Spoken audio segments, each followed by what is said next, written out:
You know, the ketchup company Heinz has a very big problem. Restaurants around the world have been caught doing something very problematic. They take an empty Heinz ketchup bottle and they refill it with cheaper non-Heinz ketchup. The customer sees the Heinz label, assumes that it is Heinz, but they eat something completely different. Now, Heinz could have easily ignored this, but they did something that was very clever. They printed the exact shade of their ketchup's red color as a border around their label, and they told their customers that you can compare the ketchup color against the border. If the color does not match, it is not original Heinz ketchup. Now, this campaign blew up globally and it became one of the smartest brand protection moves in recent history. But here is the thing that nobody talks about. See, for this campaign to work, every single Heinz label that was printed in every single factory across the world had to have the exact same shade of red. Not close, not similar, but the exact same shade of red. And that, let me tell you, is an insanely difficult problem to solve.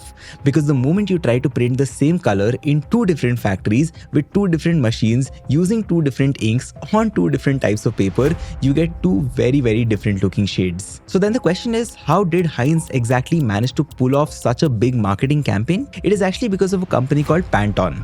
Now, I know you might have never heard about this company, but right from McDonald's to Barbie to KTM to JCB to Starbucks to IKEA and even a brand like Maggie, all of these brands get their colors from Pantone. And Pantone's business story is so fascinating that, at least as per me, it is one of the most interesting business stories in modern history. And I say this because Pantone's entire business is built around selling something that is technically free. They sell color. Now, color exists in nature. Nobody can invent it and you cannot even patent it. But still, this company has somehow built a global empire selling exactly that. So in this video today, I will decode three things. First, how did a color become such a big problem that brands are ready to spend millions of dollars on it every single year? Second, how did Pantone solve this problem with what is possibly one of the most simplest solutions ever? And third, how did Pantone turn that simple solution into a monopoly that is so strong that even today nobody on the planet can replace them? Now, to understand Pantone, we'll first need to very quickly understand why color is such a big problem in the physical world in the first place. Let me explain this with a very interesting story. A few years ago, there was a company called Kodak which was very popular for selling cameras. They noticed a very weird problem. In some of their stores, certain boxes of the same product were selling more than the others. The product was the same, but some boxes were selling more than the others. Now, when they looked into why this was happening, they found something very surprising. Boxes printed in different factories had slightly different shades of Kodak's signature yellow color. And customers, without even realizing it, were picking up the brighter yellow boxes because they all assumed that the dull boxes contained older or damaged products. Now, think about that for a second. The product inside was exactly the same, but a tiny difference in the color on the outside actually started to kill sales. And the worst part was that Kodak could not do anything to fix this issue because there was literally no way a factory in one city could communicate the exact shade of yellow to a factory in a different city. And by the way, this was not even just Kodak's problem. Think about every brand that has a signature color. Coca-Cola has a signature red, Cadbury has a signature purple, Barbie, like I said, has a signature pink, JCB has a signature yellow, McDonald's has a signature yellow and red, Starbucks has a signature green, Post-it has a signature yellow, and the list is basically endless. Now, if you take a global brand like Coca-Cola as an example, they print labels in factories across the world. Each factory has different machines, different inks, different paper, and different weather conditions as well. So even a very small difference in the output very significantly changes the signature color of Coca-Cola itself, and that output becomes noticeable to the customers, very similar to the story of Kodak that I just told you about. Now, I know some of you might be thinking, do we already not have color systems like RGB and CMYK? Almost every designer uses them, every computer screen uses them, and each color already has a free unique code. And that is true. On a digital screen, these systems work almost perfectly. But the thing is, the moment you try to print a digital color on a physical piece of paper, everything changes because the material is different and the texture is different. So for the physical world of labels, packaging, print, fabrics, and manufacturing, these digital systems like RGB and CMYK are not too useful. And that is the gap that Pantone very smartly identified and solved for. In 1963, Pantone created something very simple. They created a book. It was called the Pantone Matching System. Now, this was not any book. Each page in this book has color patches printed on it. Each patch is mixed using a specific ink formula and each color is given a unique number. So basically, the book contains three things for every color, a number, a formula, and a physical sample that you can see and touch. Now, just to make you understand why this is so important, let me show you the before and after. Now, before Pantone, a brand like Heinz would go and tell a factory that they require their red color. A factory would then look at an old Heinz label, try to match it by their eye, mix inks based on their own judgment, and then print it. Now, obviously, every factory had their own judgment, so they all got a different result, and there was absolutely no way to fix it because there was no common reference. But after Pantone came in, Heinz could simply say, we need Pantone 485C. Now, any factory anywhere in the world can open a Pantone guidebook, find 485C, read the exact ink formula, mix the inks accordingly, and print it. The output is identical every single time and every single place. So if you think about it, Pantone did not invent color. They did not even create a new piece of technology as such. They simply gave color a language that everybody understood. Now, what is also worth noticing here is that while these same brands are spending so much on getting their color and packaging details right, they are also increasingly looking for people who can tell their stories very well. Content creation has become a real in-demand profession now, not really something that people do as a side project along with a regular job. Now, what is very interesting here is that a few months ago, Anthropic, the company behind Claude, put out a job post for a creator role. The salary at offer was $250,000 per year.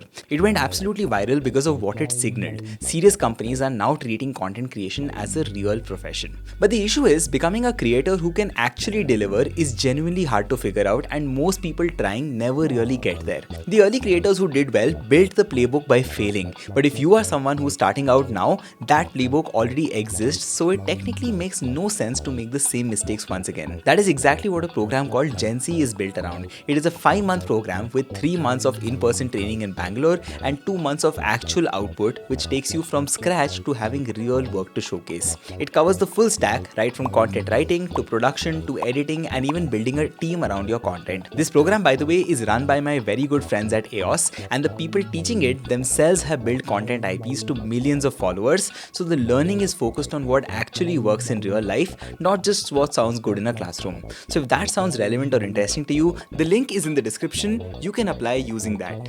Now back to Pantone, the question after creating a language is, how do you make sure that everyone in the world actually uses it, and how do you make it so embedded that no competitor can replace it? That is where their real business genius starts. Well, Pantone actually did 3 very interesting things to solve for this, and this is where their real business genius starts. The first interesting thing is that Pantone realized that a color matching system will only work if everyone in the world uses the exact same system. Think about it like a calendar. If I follow one calendar and you follow a different calendar, then scheduling a meeting between the both of us becomes close to impossible, right? The calendar is only useful when everybody agrees to use the same one. Now, color is exactly the same. If Heinz uses the Pantone system but their factory uses some other system, the problem just does not get solved, right? Now, Pantone luckily understood this problem. So early on, they went to 20 major ink manufacturers worldwide and they offered them licensing deals. Now, based on these deals, manufacturers could officially produce inks using Pantone's exact formulas. And this little thing did 2 important things for Pantone. First, Pantone's colors could now be produced by dozens of companies across the world without Pantone having to set up its own ink factories. So the system became widely available very quickly. And second, and more importantly, these ink manufacturers were now making money selling Pantone compatible inks. So they suddenly had a direct financial incentive to promote Pantone's adoption. And this helped them because the more brands used Pantone, the more inks they sell, and the more inks they sell, the more they push Pantone. And because of this, by the time competitors tried to launch alternatives to Pantone, Pantone was so deeply embedded into the workflow of every single brand and every single printer and also every single packaging company that switching costs were insanely high and nobody wanted to do it. It's almost like the same network effect principle that makes WhatsApp or UPI nearly impossible to replace. The product itself might be replaceable. You can definitely create a new chatbot or a new payment system, but if all your customers are still on the old system, there is no point, right? That is a situation when the network becomes the differentiating factor, not the product in itself. So that was the first interesting thing. Now let me tell you the second interesting thing, which is where Pantone's strategy gets really smart. See, the core product of Pantone, if you remember, is a booklet where each page shows colors with their Pantone numbers and ink formulas. A basic guide costs roughly around 15 to 25,000 rupees, and a professional set can cost around 1.5 lakhs or even sometimes 7.5 lakh rupees. But here is the catch. Pantone recommends replacing these guides every year.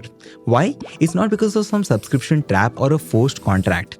The reason is actually physics. See, the ink on the booklet fades over time. There is light exposure, handling, humidity, general aging, and all of these things that cause printed colors to slowly change over time. And a faded guide gives inaccurate color references, which defeats the entire purpose of having the guide in the first place. So if you think about it, every year brands, printing companies, packaging firms, and fashion houses are almost required to buy fresh guides from Pantone. And interestingly, it's not because Pantone forces these companies to buy a new book. It is simply because the old books have become physically unreliable from a color perspective now. If you think about it purely from a business point of view, this is really interesting and cool, because Pantone has a recurring revenue without any subscription model or without any contracts. And because there is no real competition, customers keep coming back on their own because they are so dependent on Pantone's color system. So that was the second interesting thing that Pantone had done. Let me now tell you about the third and the final interesting thing that Pantone figured out, which made them absolutely irreplaceable in the color space. In 1999, Pantone picked a color called cerulean and they declared it Color of the Year 2020. Now this was supposed to be a small one-time promotional idea and nothing else.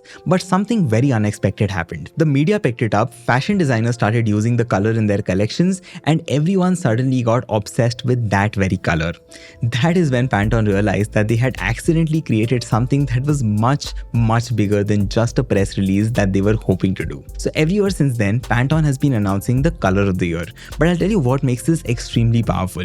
It's not the announcement itself, it is the genius system that Pantone has created behind it.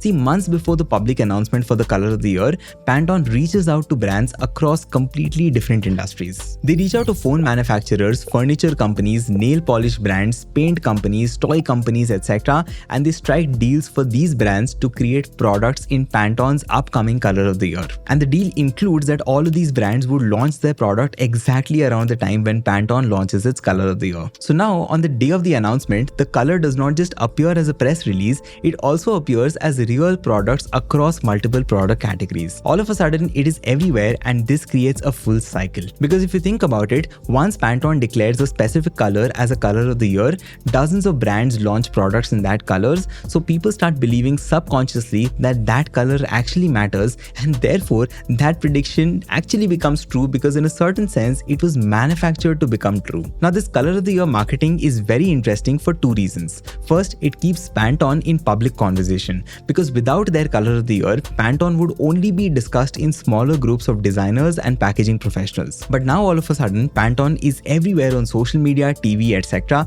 and a lot more people care about it. Even from a consumer lens, the demand gets created a lot more. And second and more importantly, every year this cements Pantone as the world's authority on color. Through this campaign, the company tells the entire world that they are the ones who decide which color the world should be wearing, which color the world should be decorating their houses with, and which color they should be buying in that particular year. I think that is an insane amount of cultural power for a company that started by literally selling a book. And that, my friends, is the insane story of Pantone. They did not invent a color, they did not create a new technology as such, and they did not even spend money on advertising in the traditional sense. All that they did was give the world a common way to talk about something that it had been struggling with for many decades. And in doing so, they built one of the most unshakable monopolies in business history. That's it from my side for today. I hope you found this case study valuable and as fascinating as I did. I'll see you in the next video. Take care and bye-bye.